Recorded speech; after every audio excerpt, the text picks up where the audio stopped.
sido una jornada extenuante, pero muy edificante, y valoro el esfuerzo de cada uno de los hijos de esta casa, su tiempo, inversión y participación para el logro de esta convocatoria.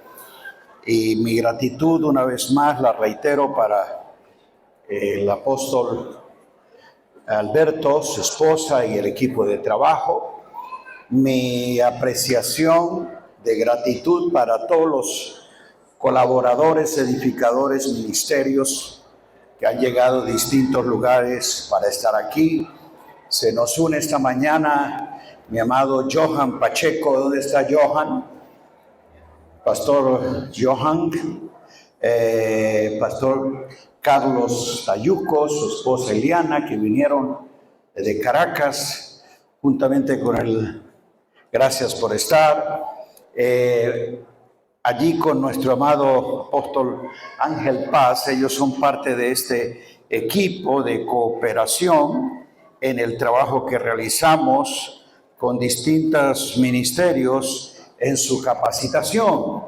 El apóstol Ángel Paz es el coordinador general aquí de lo que es Rema a nivel Venezuela, pero a la misma vez es el representante de Rema University, donde, como lo oíamos ahora, apóstol Fernán, la importancia de un proceso educativo, de una formación desde la palabra, y poder tener entonces hombres de Dios enteramente preparados, hombres y mujeres entendidos de lo que es la obra de Dios en cada geografía y oportunidad para operar. Rema University se hizo con ese fin, no para enseñar Biblia ni para dar títulos universitarios, sino generar un espacio de formación donde se trabajan distintas temáticas que no tienen nada que ver con lo que se enseña tradicionalmente en buenos institutos bíblicos, en buenos seminarios teológicos, en buenas universidades cristianas. Entonces no surgió para competir con lo que otros hacen, sino más bien para complementar con lo que nos corresponde.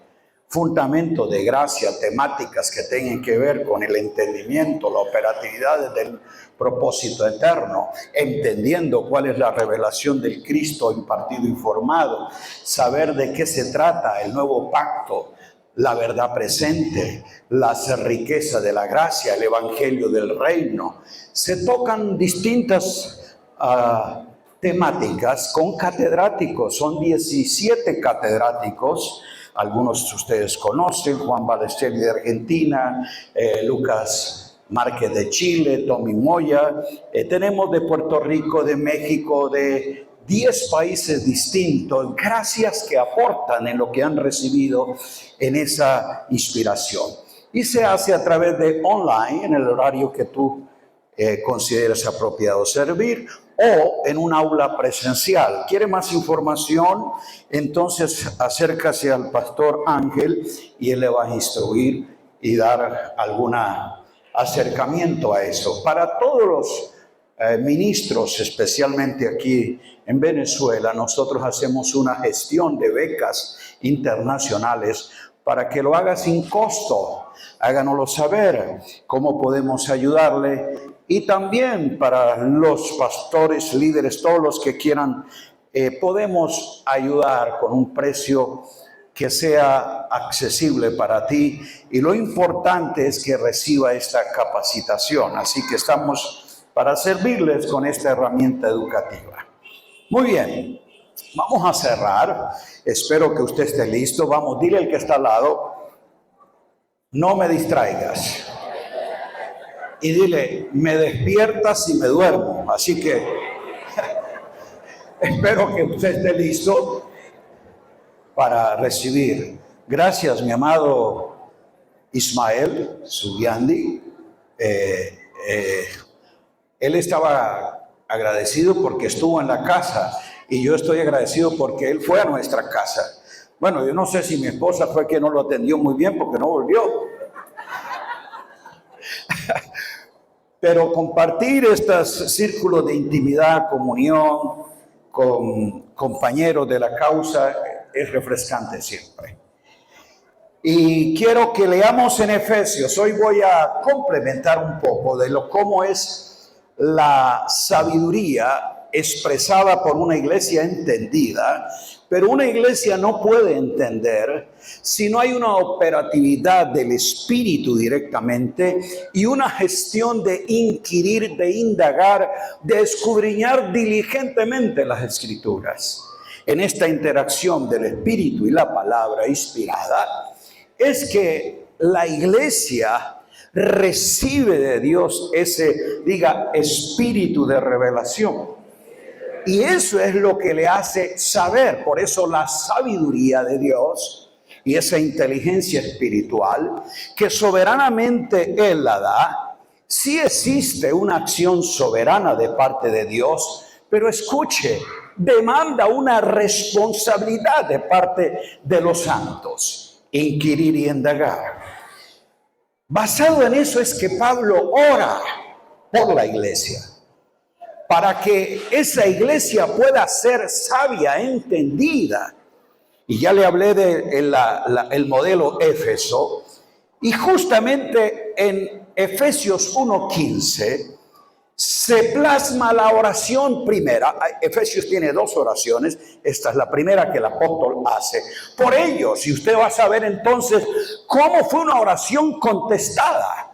Porque fueron creyentes entendidos que hicieron saber la sabiduría de Dios a su entorno y crearon ese efecto de transformación de ciudad y de alcance territorial. Mire la oración. Él dice, por esta causa también yo, habiendo oído de vuestra fe en el Señor Jesús y de vuestro amor para con todos los santos, no ceso de dar gracias por vosotros, haciendo memoria de vosotros en mis oraciones. ¿Cuál es la oración de Pablo por estos creyentes de Éfeso? Diga, ¿para qué? Para que el Señor les libre de los espíritus territoriales, para que el Señor les saque de su crisis, para que el Señor les supla lo que ustedes necesitan. No, Él no ora por un problema, por una necesidad, que ese es el asunto con nosotros. Nosotros activamos la oración cuando enfrentamos una dificultad.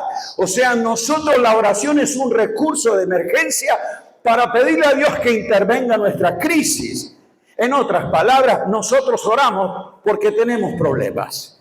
Los apóstoles oraban porque tenían un propósito y una causa. Diga, por esta causa.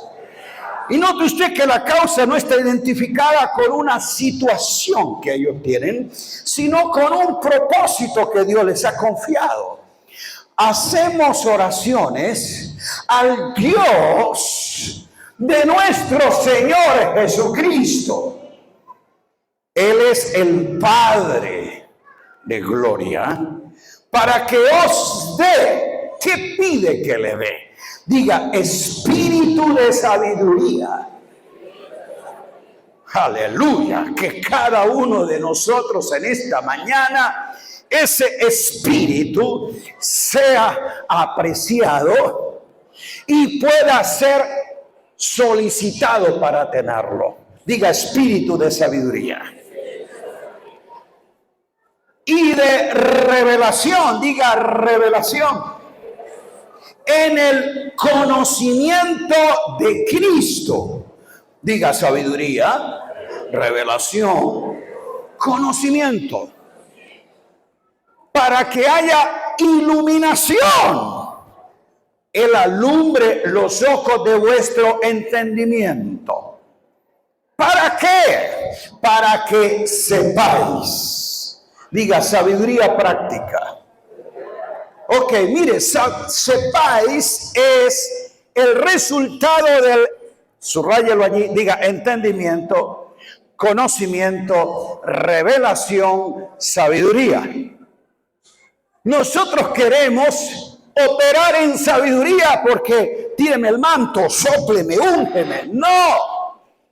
Si no hay diligencia en nosotros, en que por la revelación del Espíritu, entendimiento, conocimiento, iluminación, sabiduría, tú no puedes saber ¿Qué es lo que necesita saber? ¿Cuál es la esperanza de su llamado? Si tú no tienes entendimiento de la visión celestial, no sabes cuál es tu llamamiento celestial. Por eso algunos dicen, inventan, es que Dios me ha llamado a... Y Él define el llamado de acuerdo a su don, a su talento, a su inclinación, a su sueño. Dios me llamó a... No. El llamado de Dios está ligado a la visión. Y la visión celestial está configurada en el propósito eterno en Cristo. Para que entonces puedas saber cuáles son las riquezas de la gloria y las riquezas de la gracia que Él menciona. Diga, riquezas de la gracia y riquezas de la gloria. La sabiduría te hace entender lo enriquecido que tiene. Por eso dice Proverbios que con sabiduría se llenan de tesoro las cámaras. Esa sabiduría te enriquece para saber de que no eres un pobre evangélico sobreviviendo a una crisis nacional, ni tampoco un creyente necesitado esperando un milagro financiero, sino diga enriquecido. Porque si tú tienes sabiduría para gestionar estas riquezas, independientemente de cuál sea la situación, te paras y dices a los demás, como no teniendo nada, pero enriqueciendo a muchos. Diga sabiduría. La riqueza de la sabiduría es justamente lo que tú impartes y das a conocer, porque es más poderoso que la gente gestione una mentalidad de abundancia a que espere un milagro financiero. ¿Aló? Algunos creen que la solución vendrá por un milagro financiero y por eso están creyendo, aquí voy detrás de la unción, el profeta vino, me dará una palabra, algo va a ocurrir, yo pacto por eso, aleluya, siento la unción. Y algunos, recibe y cae una escarcha de oro y dice, santo, el Dios te dice, en 3 meses serás un empresario próspero, la unción financiera está sobre ti, esta escarcha es una muestra. Y la gente se va con una escarcha dorada en la cabeza, pactó por eso y a los 3 meses regresa más necesitado.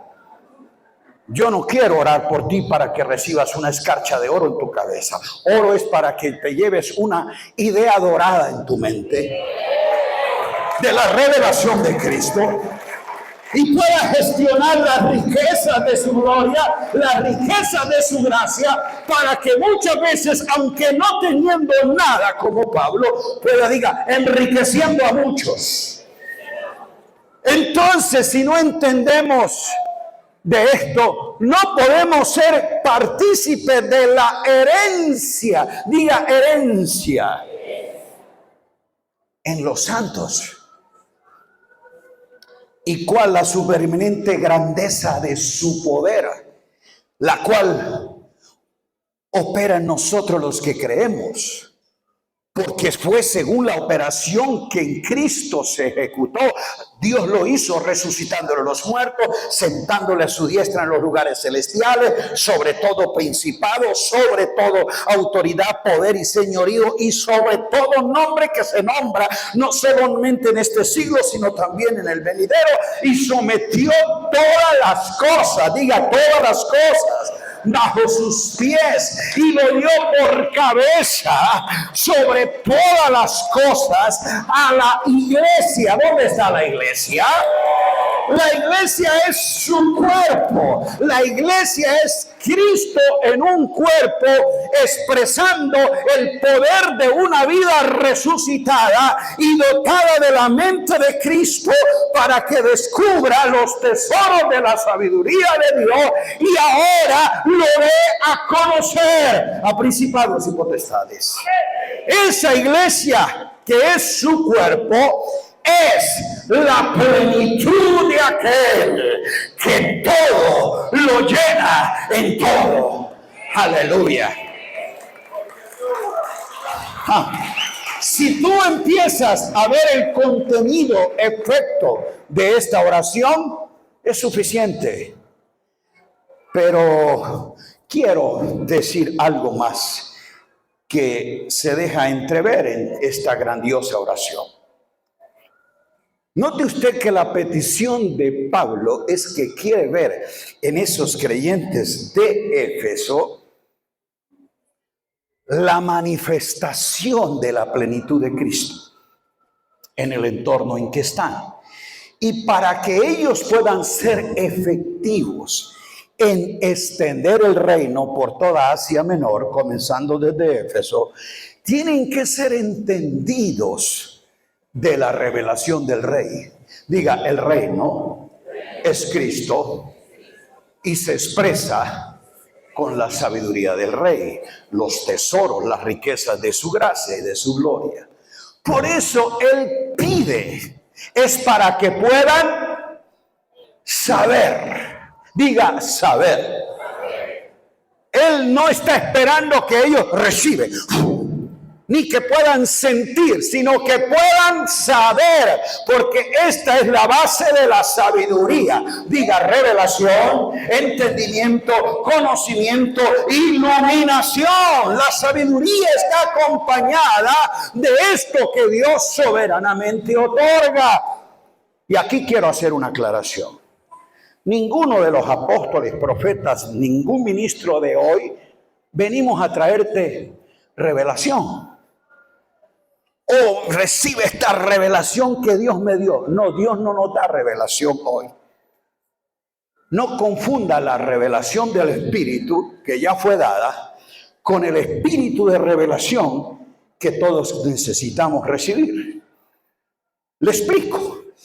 La revelación del Espíritu fue dada a los apóstoles, quienes, inspirados por el Espíritu de Dios, entendieron los escritos proféticos mostrados en tipo, sombra y figura y en código de misterio, para entender que en Cristo Dios ha hablado, Dios ha dicho, cumplido es. Él trajo la revelación de todos los misterios de Dios. Por eso el misterio escondido de Dios es Cristo. En Cristo está una iglesia que expresa su sabiduría, y la revelación desde el plano divino ya fue dada una vez y para siempre a los santos. Ninguno recibe revelación de Dios, porque de lo contrario tenía que sumarla al canon de las Escrituras. Por eso es que cuando esa era apostólica, Pablo, siendo el último administrador de esa gracia, la gestionan, inspirados, la escriben. Ya tú tienes la revelación que Dios quería que se conociera. Hermano, no hemos podido con la que está escrito. ¿Qué revelación me va a traer usted? Si todavía la escrita nos tiene a nosotros confundidos, ignorantes, para que alguien venga, le traigo una nueva revelación de Dios. Dios no va a revelar nada nuevo, porque ya Dios habló en el Hijo. ¿Entendimos esto? Entonces no te dejes impresionar porque recibe esta palabra de revelación que Dios me dio. No, Dios te dio fue iluminación de la revelación escrita.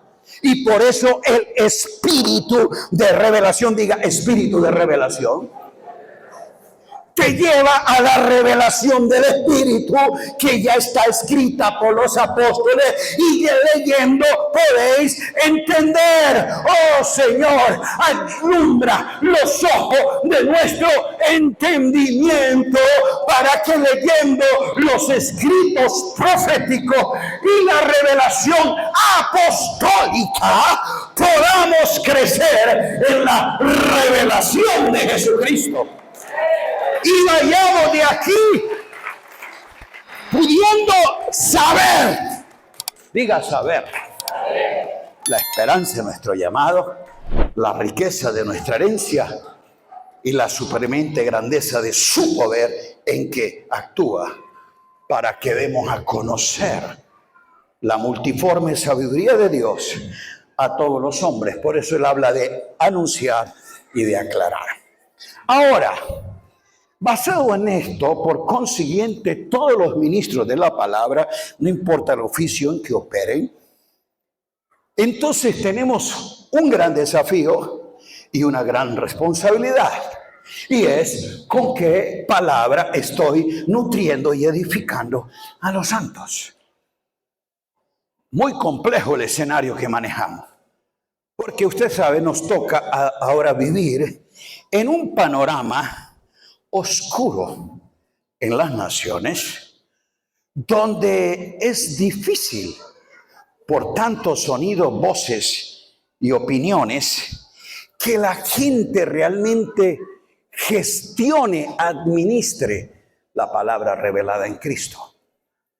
Apóstol, pastor, usted le enseña a la iglesia, pero ellos en semana escuchan 20,000 por internet, por los medios, por las redes, que contradicen, te llevan acá. Entonces, en este mare magnum que tenemos de gente diciendo Dios me muestra, Dios me habla, por eso necesitas tú ser disciplinado y también tener un pueblo educado a que escuche la voz del Espíritu y honre la proclamación íntegra y veraz de la palabra de Dios.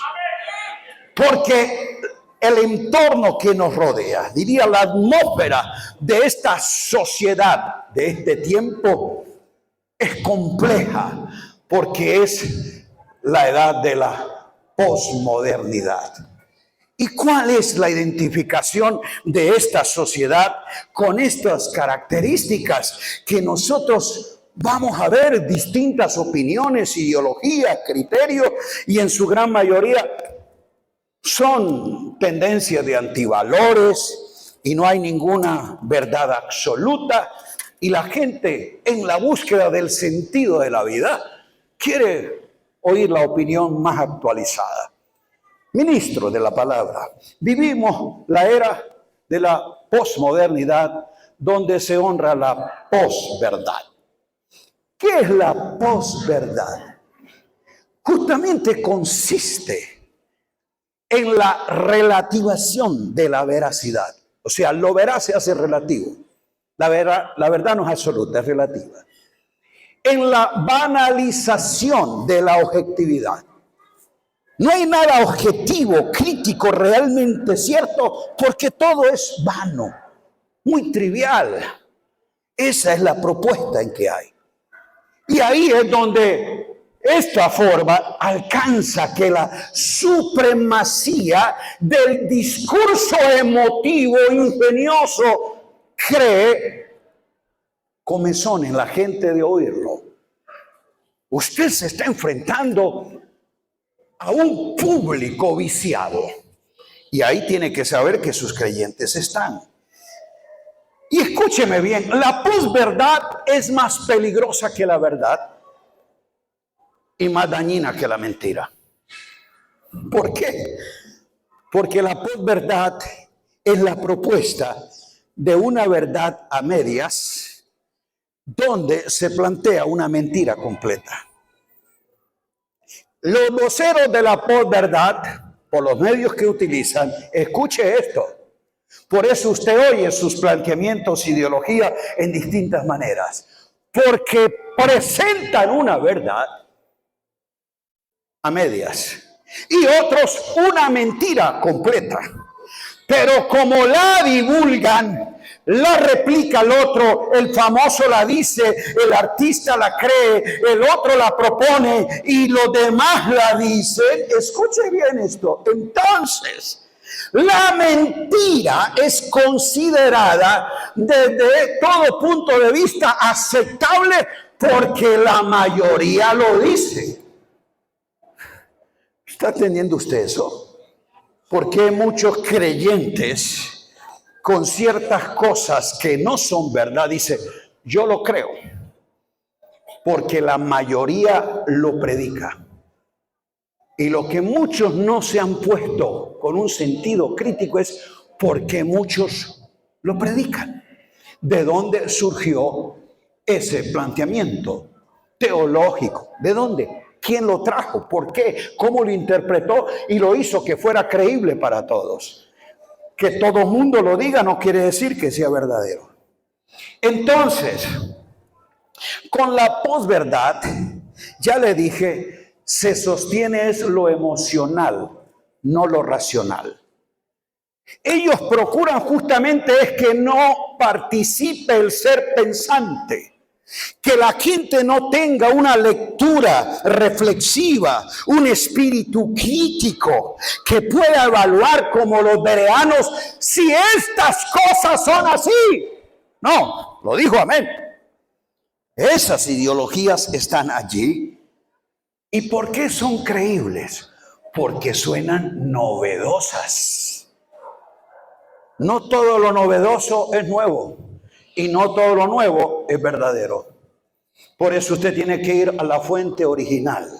Diga Cristo y su palabra que es absoluta.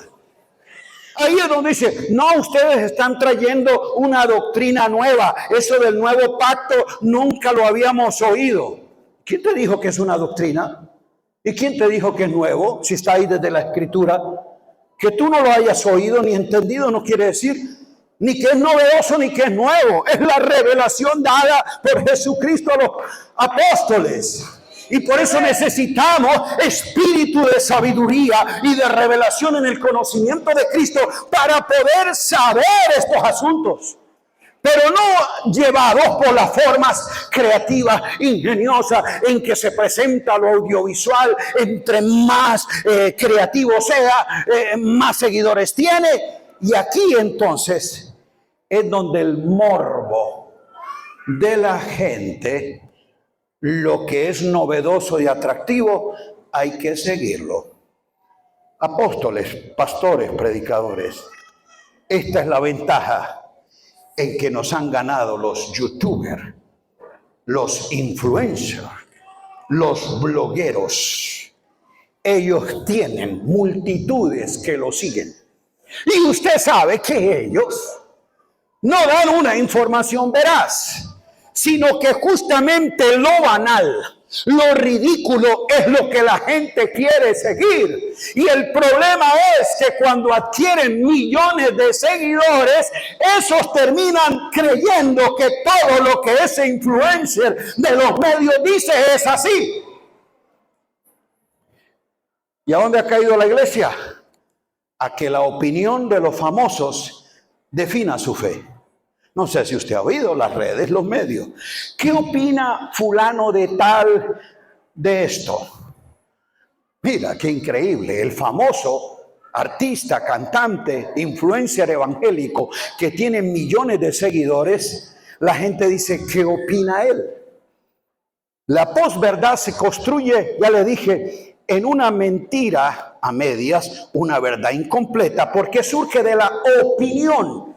Yo no vine y tú no tienes que preguntarme, ¿tú qué opinas de esto? No, mi opinión no sirve. Y la de ningún famoso debe ser lo que el creyente crea. Entonces, a esa opinión que a veces es incoherente, porque un influencer no es un teólogo, no es un ministro de la palabra que ha inquirido y bajo espíritu de revelación muestra a la iglesia la verdad que está en Jesús. Diga, la verdad que está en Jesús. Es la absoluta, la suprema, la incuestionable, porque es dada una vez y para siempre a los santos. Entonces,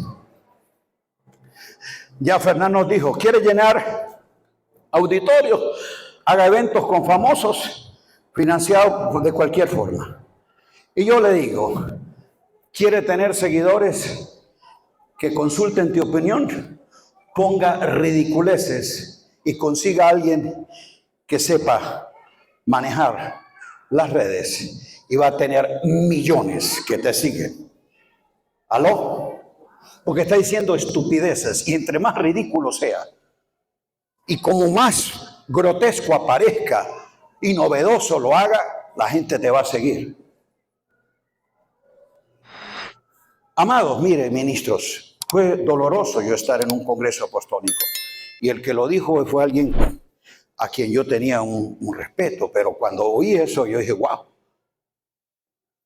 Estaba en un congreso de pastores, ¿quieren ver sus iglesias crecer?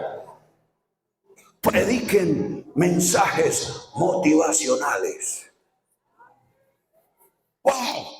No podía creerlo lo que este hombre estaba como apóstol diciéndole a pastores que para que la iglesia crezca, predíquele mensajes motivacionales que apeguen al anhelo, el ego del hombre, la realización de sus sueños. Dios te va a sacar adelante. Tu vida no será la misma. Saca el campeón que está en ti. Tú serás lo que Dios dice que eres. Eres un bendecido, un empresario próspero, esto, aquello.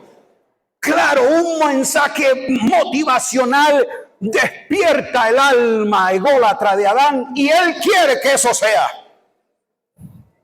Cuando Pablo motivó, él inspiró a los creyentes en la palabra inspirada por Dios. Diga inspirar. Eso sí tienes que hacer.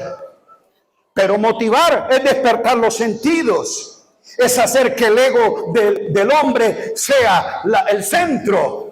No, yo no estoy aquí para motivar a los creyentes. Es para que los creyentes sean inspirados y siendo entendidos, cumplan el llamado que Dios le ha definido a su vida. Diga amén.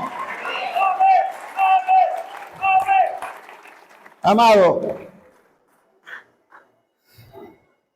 ¿cómo percibía Pablo la divulgación, la presentación de la palabra de Dios? Por eso le estoy diciendo que el escenario de hoy no difiere a lo que ellos enfrentaron.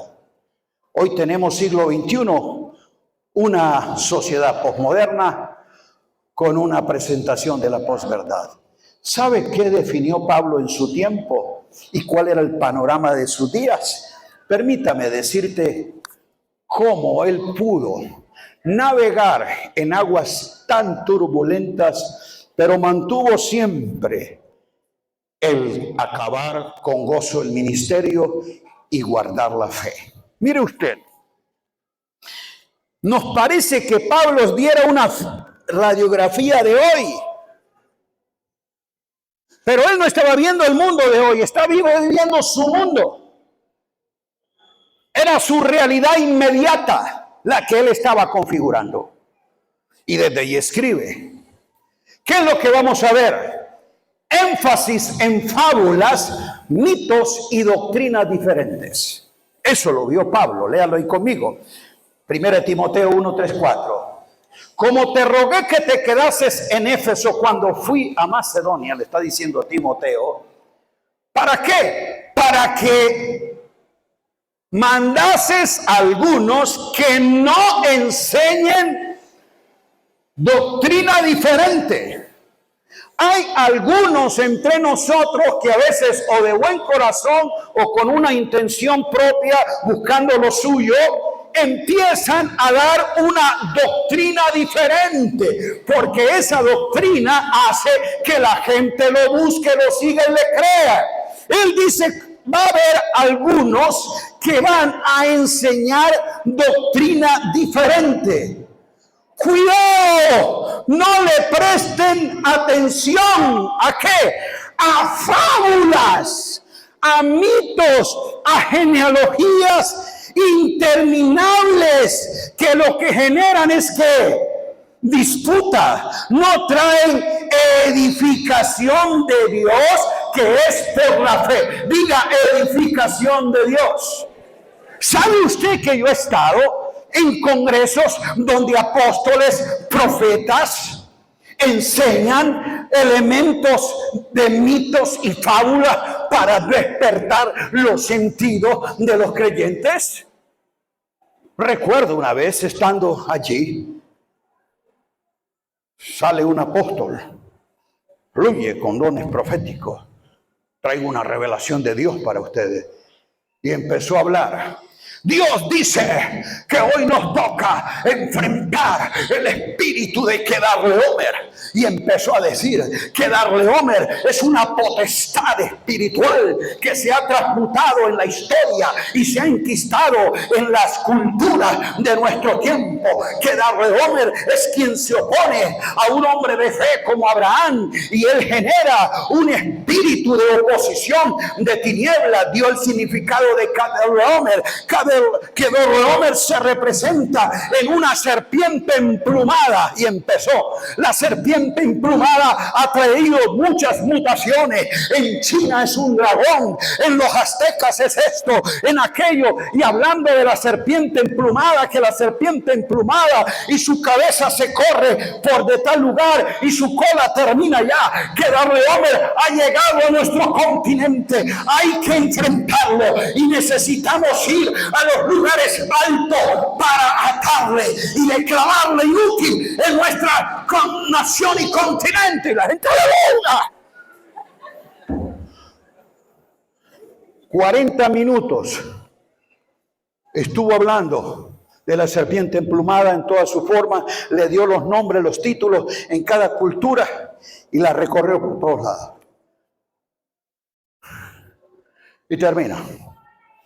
Porque nosotros tenemos que recibir la instrucción que nos da el rabino Pablo. El rabino Pablo nos dijo esto. El rabino Pablo enseñó aquello. Ay, hermano. Perdóneme, como era un congreso abierto a todo el mundo, yo soy apóstol de Jesucristo, el cuerpo de Cristo. No soy apóstol de una red, de un concilio, o un apóstol que está a los intereses del que organiza un evento. Yo vengo a edificar a la iglesia de Cristo. Le dije, perdóneme, antes de dar la enseñanza, quiero declarar dos cosas. Pablo nos enseñó de que no enseñemos diferente doctrina y que no prestemos atención a fábulas y mitos. Acabamos de escuchar una fábula mitológica. Que Kedorlaomer no tiene que ver con una serpiente emplumada, ni es un espíritu que está operando en las civilizaciones. Hablé de lo que es la obra consumada de la cruz. Y esto no puede ser aceptado, porque la iglesia no está para seguirle la serpiente, las pisadas a la serpiente emplumada, sino para seguir la revelación de Jesucristo. Y lo segundo, Pablo no es ningún rabino. Pablo se declara apóstol, maestro y predicador del Evangelio de Cristo. Pero él nunca dijo que era un rabino. A eso él renunció. A las pretensiones de llegar a ser un rabino en el judaísmo tenía todo, la abolengo y credenciales para lograrlo. Pero él dijo que eso lo consideraba como basura por la excelencia del conocimiento de Cristo. Pablo nunca dio la presentación del Evangelio a través de la lupa de un rabino, sino de un apóstol y administrador de la gracia, que como perito arquitecto enseñó en todas las iglesias lo que recibió del Señor, no lo que aprendió de Gamaliel. ¿Por qué soy un poquito radical en esto? Porque si yo estoy hablando al cuerpo de Cristo, tengo una responsabilidad de que cualquier asunto que no es conforme a la verdad de Jesús tiene que ser aclarada y corregida. De lo contrario, el público, que a veces es sensorial, le dijo amén a la serpiente emplumada y luego le dice amén a la revelación del Espíritu. Entonces la gente se va creyendo que lo que dijo es ungido, porque luego soltó la palabra profética. La gente cree que es verdad. ¿Aló? ¿Qué dijo Pablo? Escuchen que va a haber un énfasis de algunos que enseñan diferente doctrina. Ustedes no le presten atención a fábulas, a genealogías, a mitos, que lo que acarrean es disputa. Busquen la edificación, diga la edificación de Dios, que es por la fe en Cristo Jesús. Lo segundo que Pablo identificó es la proliferación de la apostasía, de espíritus engañadores y doctrinas de demonios. Lo dejo como tarea. Investigue qué son las doctrinas de demonios. 4:1. el Espíritu dice claramente que algunos apostatarán de la fe. ¿Y por qué van a ponerse fuera de esta verdad? Porque escuchan. Diga, escuchan. El que está al lado, cuidado a quien oyes y a lo que oyes. Porque hoy hay mucha información que Dios me dijo, el Señor me revela, corriendo por las redes. Y algunos creen que porque tiene una mega iglesia, es un mega ministerio y es muy famoso, lo que él diga es verdad. La verdad no está en la boca de un famoso, la verdad está en Cristo y revelada por el Espíritu en la palabra.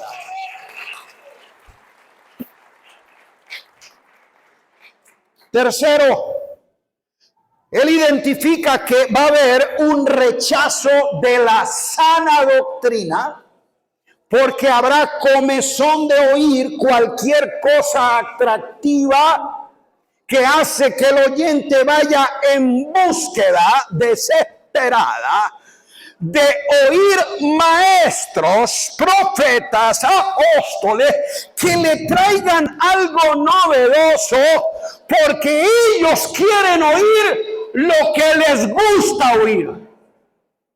Por eso muchos se sienten molestos cuando alguien los confronta con la verdad, porque eso no era lo que yo quería oír hoy. Yo venía por una palabra que Dios diera para mi hijo, para mi empresa. Pero eso que está hablando ese hombre no me gusta. Pablo dijo 4:3, segunda, porque va a llegar el tiempo. Y parece que fuera esto. La gente no soporta, no quiere, no acepta, no recibe. ¿Qué? ¿El motivador?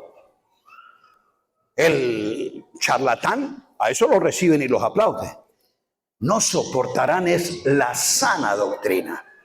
¿Y cuál es la sana doctrina? ¿Lo que el concilio te enseñó? ¿Lo que tú crees que es verdad? No, la sana doctrina está definida en Cristo. Está registrada en las escrituras apostólicas. Y por eso es que en esa realidad, esa gente no va a soportar la sana enseñanza. Más bien, según sus propios caprichos, se buscarán un montón de maestros que solo enseñan lo que ellos quieren oír y darán la espalda a la verdad. Y hablan y harán caso de toda clase de cuentos.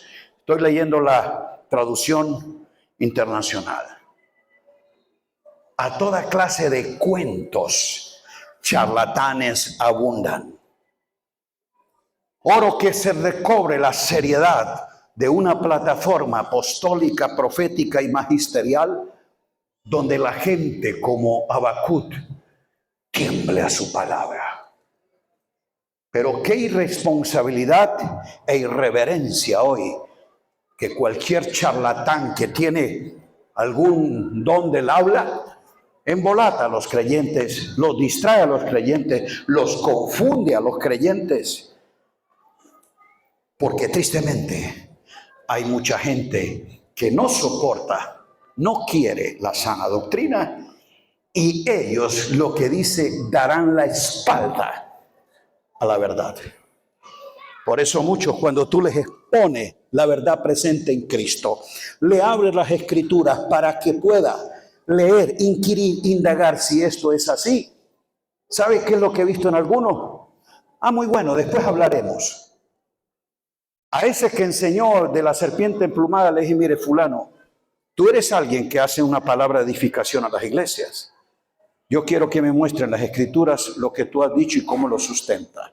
Vamos a abrir los planos. Si tú eres un apóstol y edificas la iglesia, muéstreme ¿de dónde tú construyes esto para enseñarlo a los santos? Si voy a ir a un viaje, yo regreso el lunes, te llamo para que hablemos. Todavía estoy esperando la llamada. Porque hay gente que le da la espalda a la verdad. A muchos les cuesta venir a una mesa de diálogo, de reflexión crítica, de iluminación de la palabra para saber si lo que yo enseño es verdad. Pero como lo que él dice no es de acuerdo a lo que yo creo, lo satanizo, lo estigmatizo. Cuidado que ese hombre está trayendo una falsa doctrina. Cuidado que ese hombre anda en un movimiento raro. Claro, porque es la forma más olímpica en que tú quitas la responsabilidad de indagar si esto es así. Estás edificando, aquí estoy. Dime cuándo, cómo, por Zoom. Intercambiamos, precisamos, porque si eres un edificador del cuerpo de Cristo, tienes que saber cuál es la verdad de Dios en la que ellos sean enriquecidos.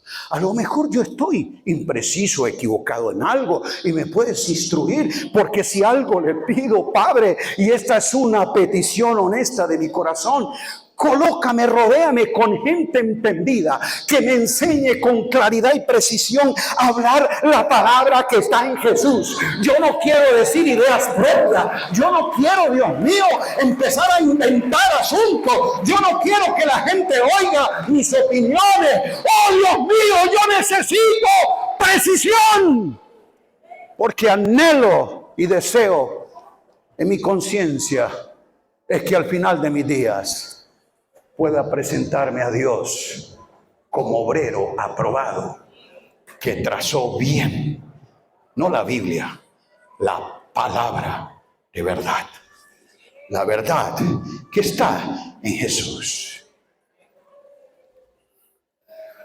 La aparición de falsos profetas, de manifestaciones sobrenaturales, difíciles a veces de discernir por la gente ignorante.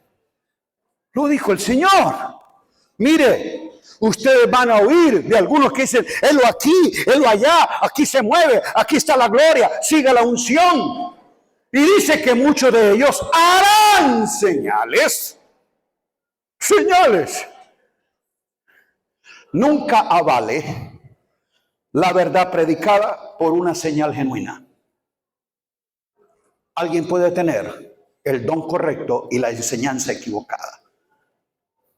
Dios nunca revela la verdad a través de una señal. Esa lo buscan los judíos. Dios enseña y revela la verdad es a través del Hijo. Que Dios lo use con señales, no lo cuestiono. Pero dime qué vas a enseñar. Porque si luego lo que enseñas es tu opinión, fábula, mitos, no me impresionan las señales, me edifica la verdad. Diga, la edificación de Dios. ¿Cuál es la edificación de Dios? En la fe, en la verdad.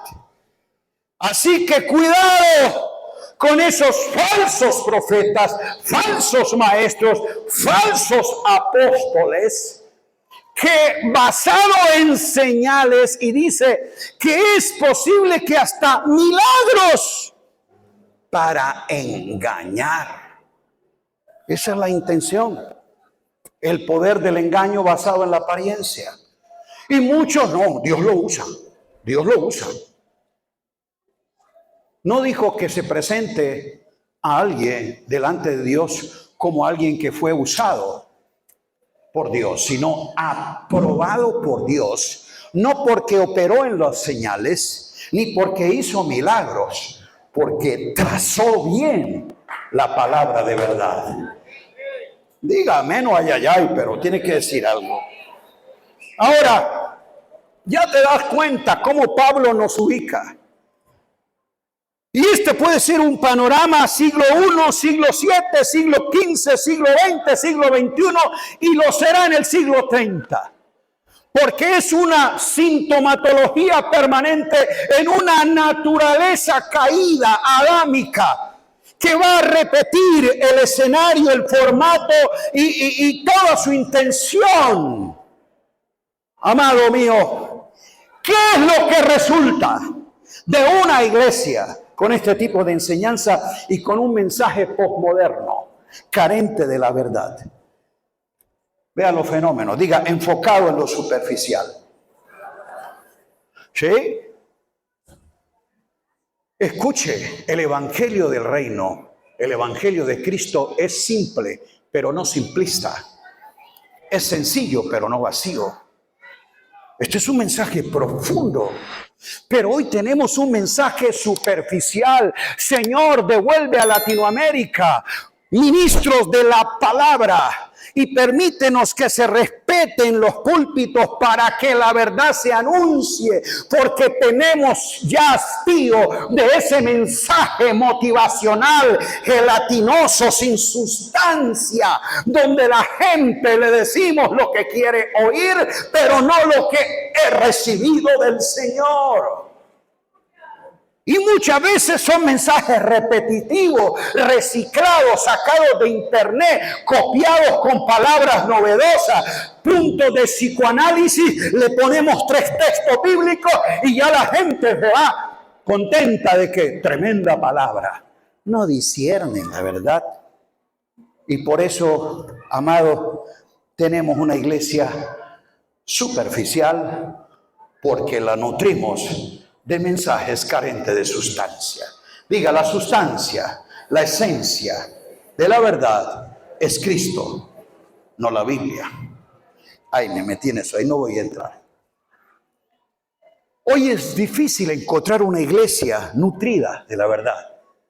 De ir a escenarios como Éfeso, Tesalónica, Antioquía y las comunidades de fe que Pablo fundamentaba en lo recibido del Señor, donde él dijo, no he rehuido de anunciaros, diga, todo el consejo de Dios. No eran consejos, mira, te recomiendo que haga esto, te sugiero. No, consejo es el decreto, el anticipado designio que define la voluntad y el propósito eterno, en el cual Dios no se retrae ni va a cambiar. Es un consejo predeterminado por Dios, donde está establecido su verdad y lo que Él quiere revelar. Pero hermano, difícil. Yo quisiera ir a iglesia donde todo el consejo, el designio y el secreto de Dios le ha dado sabiduría a los creyentes. Pero aquí es donde nosotros decimos, no, es que Dios me dijo que esta iglesia era la visión que Dios me dio es levantar una iglesia de adoración, me dijo uno. Y nosotros aquí tenemos altares proféticos, adoración 24/7, igual que David. Aquí hermanos vienen y cantan y adoran todo el tiempo al Señor 24/7. El modelo de David. ¿Quién te dijo eso? Él cree que, entonces, si yo quiero encontrar una iglesia que enseñe alabanza, que practique alabanza, que tenga altares de adoración 24/7, tengo que ir allá. No, el Señor a mí me dijo otro. A mí el Señor me dio el ministerio de liberación. Y no quiero hablar porque algunos lo conocen. Así que yo tengo esta base, este centro. Esta es una clínica de liberación. Aquí ministramos a los demonios. Aquí echamos esto. La gente le enseño guerra espiritual. Ellos pasan por los cursos de demoniología. Yo les pregunto, ¿dónde leyó eso? O sea, tú le estás definiendo a los santos lo que ellos tienen que aprender a hacer y creer, porque tú dices, es lo que Dios me dijo. No, nuestra iglesia se caracteriza por ser una iglesia de ayuda humanitaria, y tenemos esto y tenemos aquello. O sea, que cada quien le pone a la iglesia el gusto que le quiere, el color que necesita, y enseña lo que quiere que la gente aprenda. Pablo dijo, no he rehuido de anunciaros todo, diga todo. Usted no puede tomar la Biblia ni la iglesia para sectorizarla y hablar cosas que a usted le parece que Dios le dio. No, es lo que recibió del Señor, y es todo el consejo de Dios, todo el consejo, el designio, el decreto anticipado de Dios está revelado en Cristo, donde vas a conocer las riquezas de la gracia, el evangelio del reino, el nuevo pacto en su verdad presente, porque define la obra consumada de Cristo. Grite aleluya. Ese es todo el consejo de Dios.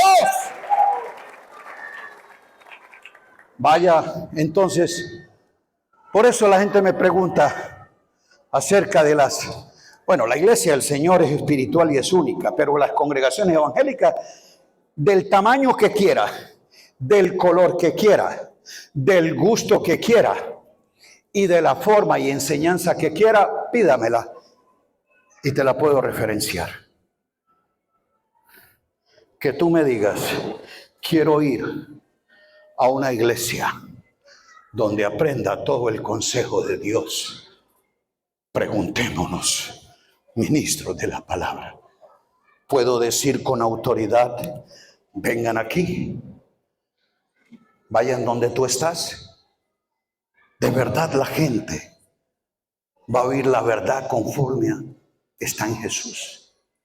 Eso es una pregunta seria. Si es que estamos edificando iglesia. Si estás llevando a cabo tus sueños y tus metas usando la iglesia, es otra cosa. Pero si eres serio, responsable al llamamiento celestial, esto es lo que hay que hacer. Porque esto es lo que nos enseña Pablo. Entonces, el afán de éxito, la pelea de números, porque me comparo con aquel, como que en 5 años, mire, ese ya tiene ese mega edificio y ya se reúnen 2,000. Y yo llevo aquí 20 años enseñando esto y no paso de esto. ¿Con quién estás midiendo tu ministerio?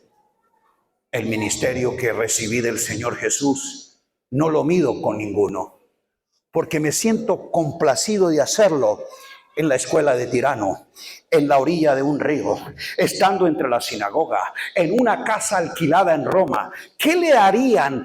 ¿Cómo califican los megaministerios y megaiglesias al apóstol Pablo? Yo no le voy a mostrar un edificio, no le voy a mostrar instalaciones, no le voy a mostrar equipos, no le voy a mostrar programas. Le voy a mostrar a la eclesía en Roma, a quienes les he enseñado, lea Hechos, de Jesucristo y del Evangelio del Reino de Dios. Esa es lo que yo te voy a mostrar. Yo te voy a mostrar gente, no edificios. Y hoy en día nosotros nos ufanamos y por eso nos comparamos con lo que aquel hace, con lo que aquel tiene. Y entra el celo, la competencia, y ahí es donde yo me desvío. Porque en ser fiel a lo que recibí del Señor Jesús, quiero alcanzar lo que el otro tiene por los medios que quiera. Entonces eso genera un dualismo, una confusión. Y la iglesia no es edificada en todo el consejo de Dios. Si tenemos una iglesia enfocada en lo superficial, el derivado es este, diga, enfocado en lo sensorial. Por eso usted ve la mayoría de creyentes que vienen buscando atmósferas de gloria, ambientes de unción. Y ahí es donde los embaucadores son expertos en crear y despertar los sentidos.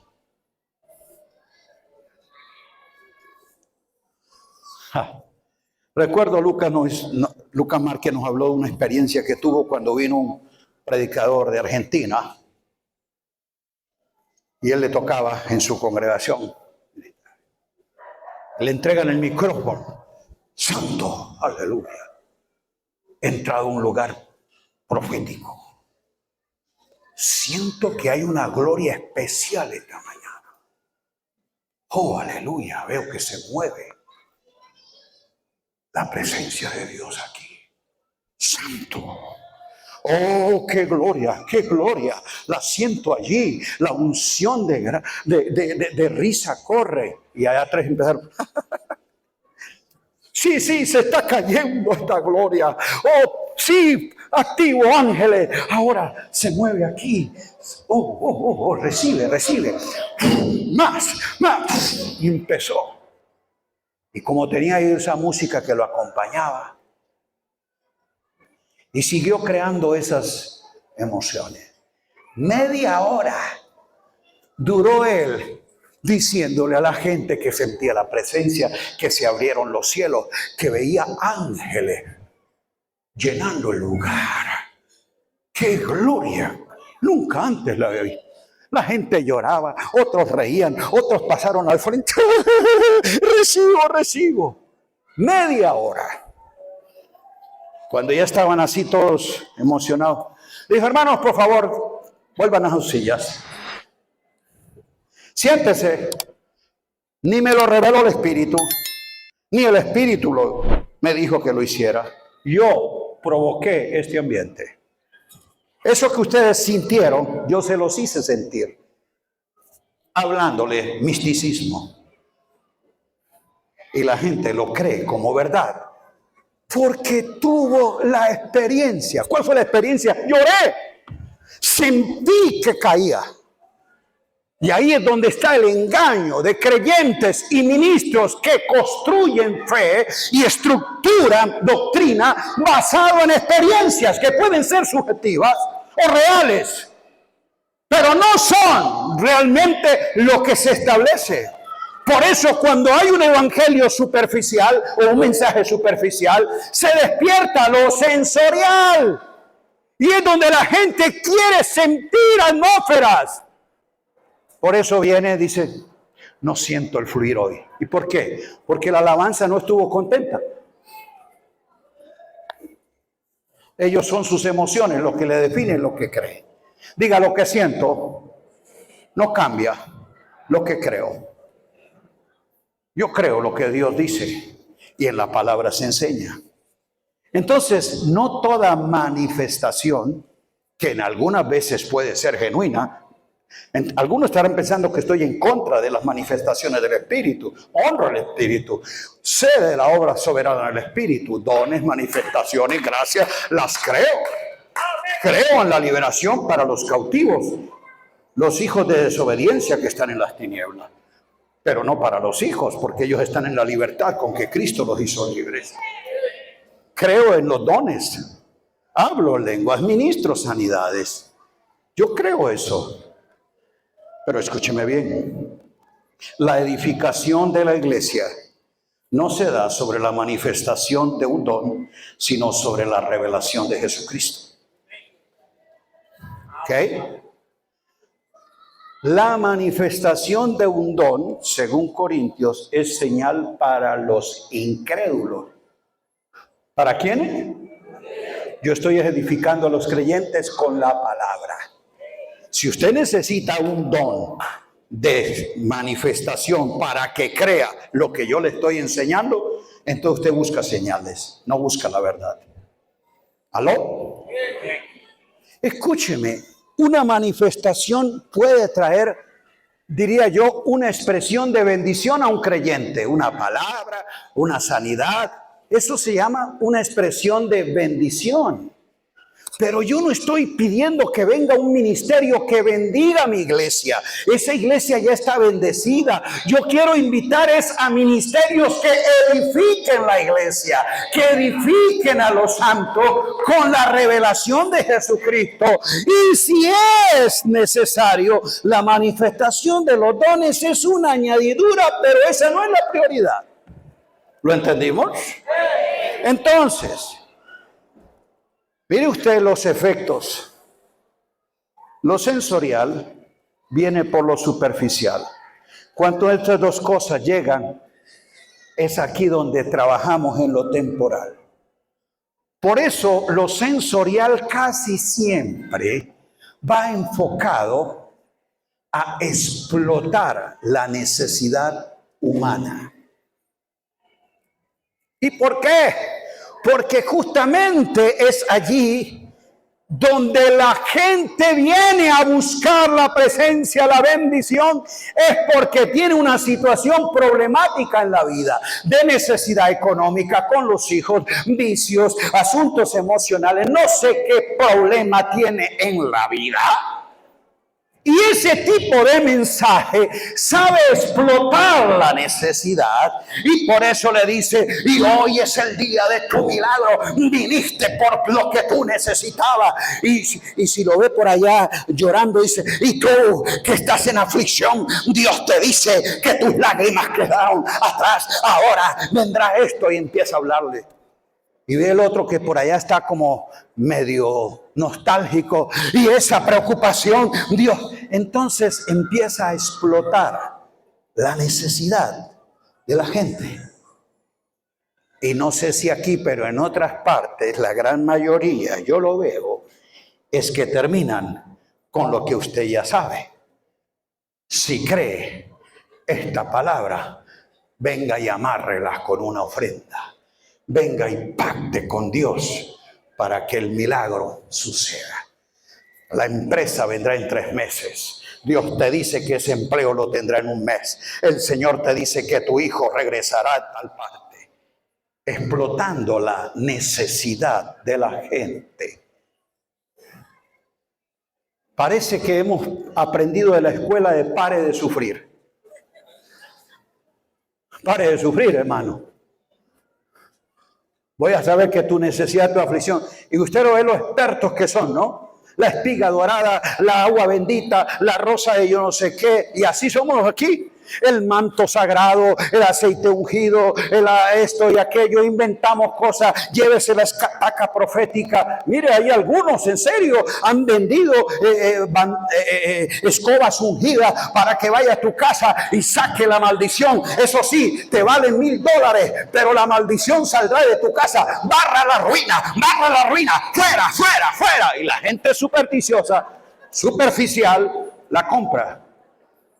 Otro mandó a hacer cobijas para adultos y otras con figuras para niños. Y él dijo, Dios me habló que ese insomnio, que esa ansiedad, que eso que te perturba el sueño, Él lo va a remover de tu vida. Y he orado y he ungido que cuando esta cobija te cubra en la cobertura de Dios, vas a habitar bajo la sombra del Altísimo, y el amado Dios le dará el sueño. Y empezó a usar texto. $1000.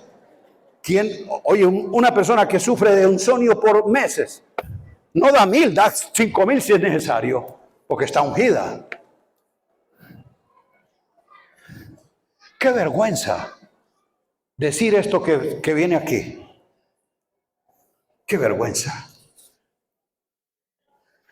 No me lo dijeron. He estado en esos círculos y por eso tomé la decisión que cuando identifico un mercader, dije, jamás pisaré yo ese lugar para ministrar a Cristo. Lo dejo con su engaño y que siga su negocio, pero yo no voy a ser cómplice ni copartícipe de un mercenario y mercader del evangelio. Dígalos hay. Bien. Diga el mensaje del reino. Dice que Pablo les enseñaba el mensaje del reino y les predicaba de Jesucristo. Porque cuando tú predicas a Jesucristo, predicas el reino, predica la gracia, predica el nuevo pacto, predica todo lo que está en Cristo revelado por Dios a nosotros. Esa iglesia que predica este mensaje, entonces no es simplista, sino relevante. Eso es muy diferente. ¿Por qué?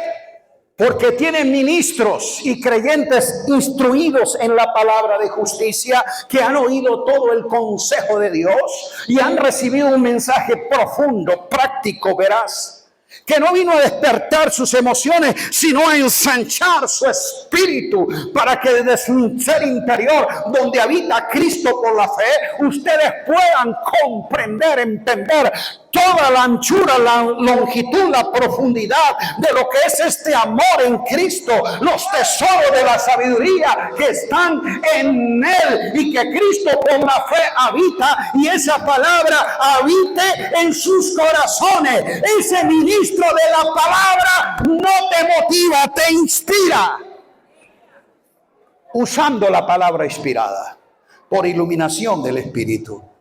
Entonces, aquí es donde necesitamos nosotros cambiar ese mensaje simplista, humanista, sensorial, superficial. Permítame avanzar.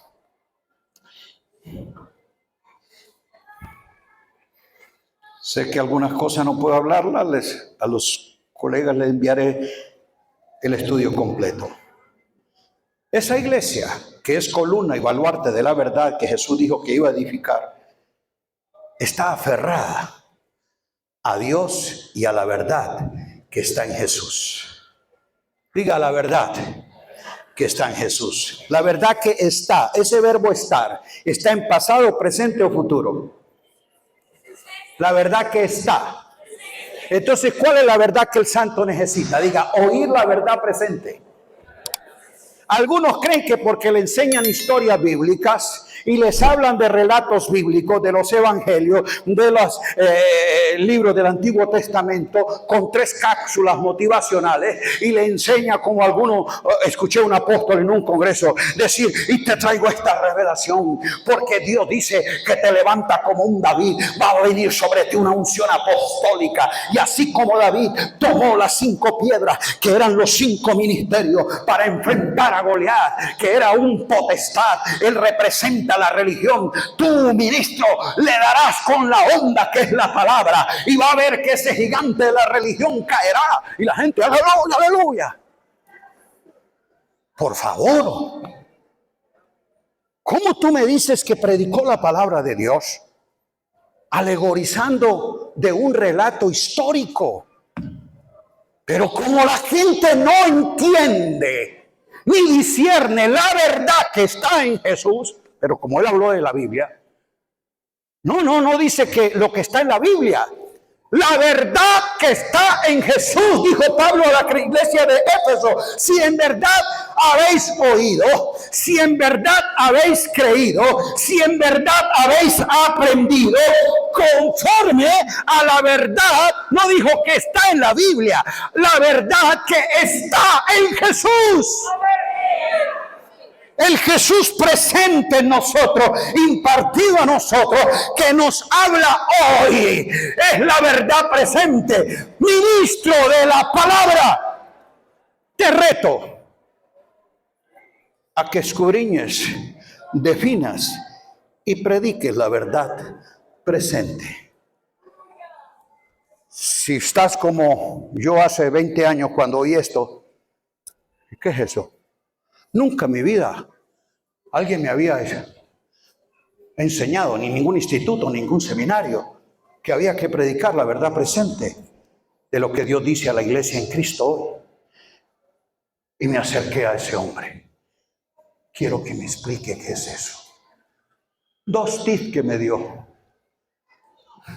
Me regaló unas notas y se lo agradezco. Fue el ejercicio que tuve para... Durante 20 años vengo con mayor determinación en encontrar ministros con quienes podamos definir con precisión cuál es la verdad presente dada a la iglesia en Cristo. Porque dijo Pedro, yo no voy a dejar de hablarles estas cosas aunque las sepáis. ¿Para qué? Para que estéis confirmados en la verdad presente. Hemos predicado verdades bíblicas, pero no toda verdad bíblica es una verdad presente. No obstante, toda verdad presente tiene un fundamento en la Escritura. Yo sé que quedó usted inquieto como yo quedé hace años. Pues vamos a hablar luego. Escribí un libro que se llama La Verdad Presente, que es el trabajo de todos estos años de ir entendiendo y compartiendo con otros con quienes podemos aprender. Ese era el fundamento de la iglesia. Ahora, ¿a dónde apuntaba la iglesia de Éfeso? Es una iglesia que cumple en anunciar la sabiduría de Dios conforme, diga, al propósito de Dios. Ese es otro asunto. El propósito eterno de Dios en Cristo no está definido, por lo tanto, no tenemos una proclamación genuina en el que la gente descubra su propósito, no resuelva su problema. Predicamos es para resolverle el problema a la gente. Cómo sale de su crisis, cómo va adelante en su asunto, cómo arregla su matrimonio, cómo esa persona le va mejor en la vida. O sea, el evangelio no se trata de la superación personal de los creyentes, es de la revelación de Cristo en los santos, porque es lo que los lleva a que ellos sean efectivos en el propósito. Y cuando hay un creyente viviendo por esta causa rendido como Pablo, él va a entender entonces que él reina en vida, porque su propósito lo gobierna y su problema no lo distrae, no lo desanima, no lo preocupa, porque él está fortalecido en el poder de Dios. Grite aleluya. Tiene un compromiso justamente con ese propósito y está para expresar y extender el reino de Dios. Hice un cuadro No va a haber tiempo para leerlo avanzado, se lo dejo. Póngalo ahí en la pantalla, por lo menos para que tome una foto acerca de lo que es el mensaje del reino, el mensaje de la religión y el mensaje de la razón. O sea, de esta sociedad posmoderna, racionalista, superficial. ¿Qué es, amados míos, la palabra que edifica a los santos? Diga, las que son en el Espíritu. Diga en espíritu y en verdad. Jesús dijo, mis palabras son espíritu, son vida, son verdad. Esa es palabra que tiene que ir acompañada de esa gracia recibida y respaldada por apóstoles, ministros que realmente su vida en sí mismo representan el mensaje. En este reino el mensajero y el mensaje no pueden independizarse. Por eso es por hombres de Dios enteramente preparados que se convierten en un referente. No son perfectos como Pablo, pero sí tienen un compromiso a la perfección en Cristo, a la precisión en la edificación y están dispuestos que su vida sea el elemento en el que el mensaje se avale. Amado, ¿sabe por qué nuestros jóvenes y nuestras generaciones no reciben el evangelio? No es porque no sea verdad. A veces lo hemos predicado de forma verdadera. Es porque nuestras vidas son inconsistentes. El que predica es incoherente en la práctica y en el testimonio de ese que habla acerca de esto, pero cuando lo va a ver en su vida, no lo vive, en su vida real, en su vida de familia. Ese que aquí aparece ungido, aleluya, y hace bajar la gloria, vaya, mírenlo en su casa. Allá hace bajar cualquier otra cosa. Y a muchos les pasa lo que dijo esa mujer, esposa de pastor. Dijo, cuando mi esposo va a la iglesia y se sube allá a predicar, es todo un santo. Y nunca quisiera que regresara a mi casa. Pero cuando regresa a mi casa, es un demonio y nunca quisiera que regresara a la iglesia. Así hay muchos. Por eso este mensaje es cuestionado, porque lo decimos, pero no lo vivimos. Dios es testigo. Vosotros sabéis, y mi conciencia también, de que no he usado palabras lisonjeras, ni he encubierto avaricia, ni busco nada de nadie, sino que he sido fiel a la verdad, porque ustedes saben cómo me he comportado entre ustedes, no sobre ustedes, entre ustedes, santa, justa e irreprensiblemente. Santidad de vida tiene que ver con mi experiencia a Dios. Justicia de vida tiene que ver con mis relaciones con los demás. E irreprensible tiene que ver con mi propia vida.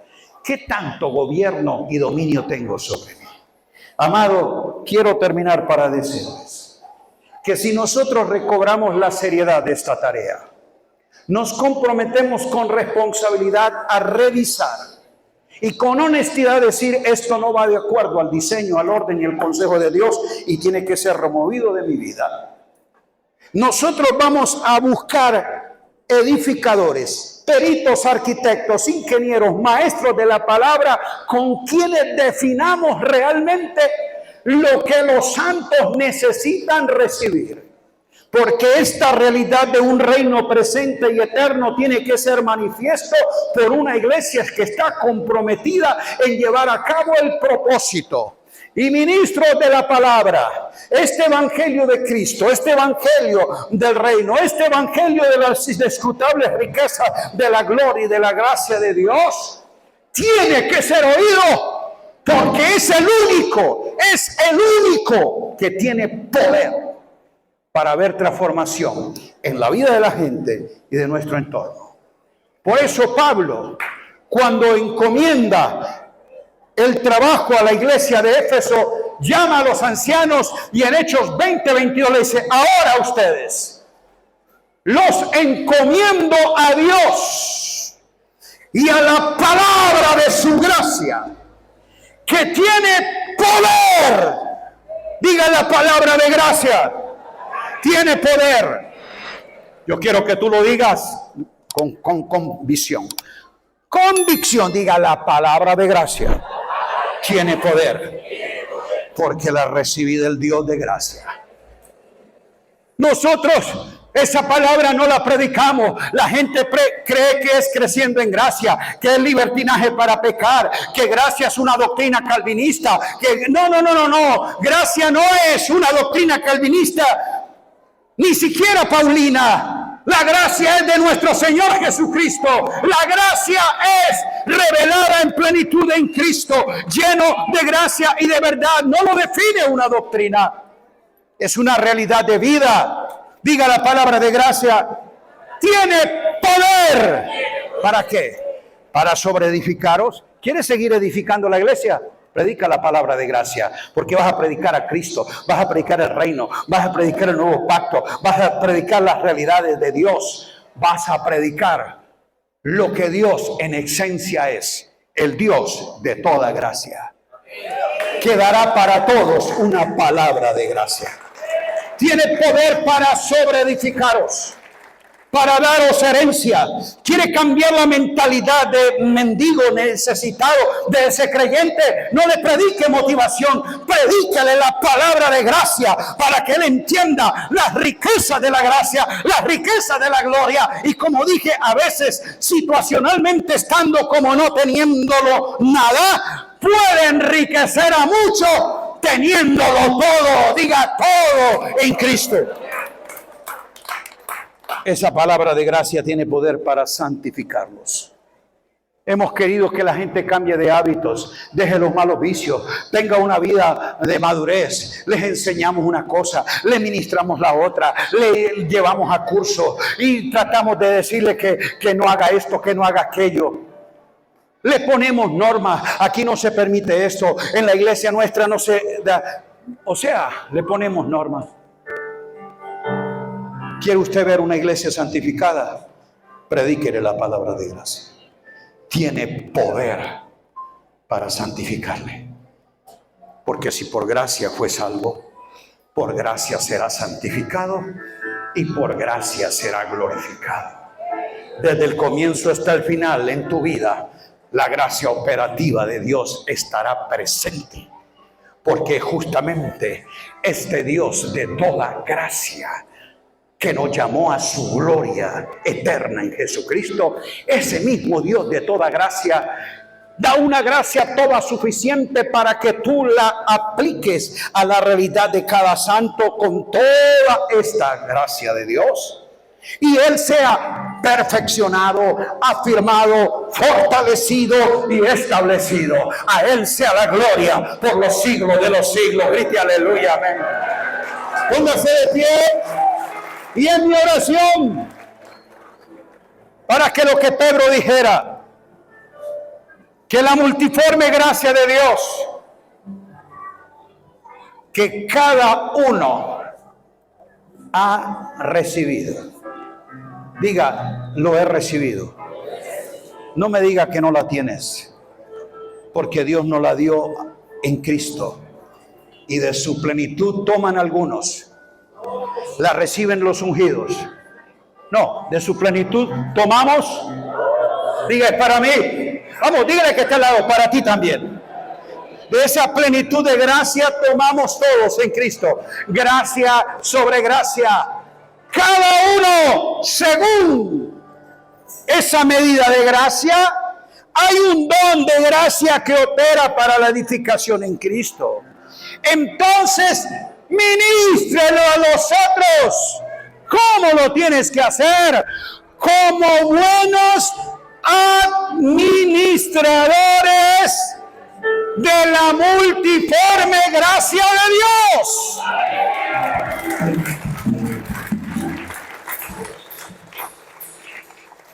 Y por eso el versículo siguiente dice: y si alguno habla, hable según las palabras de Dios.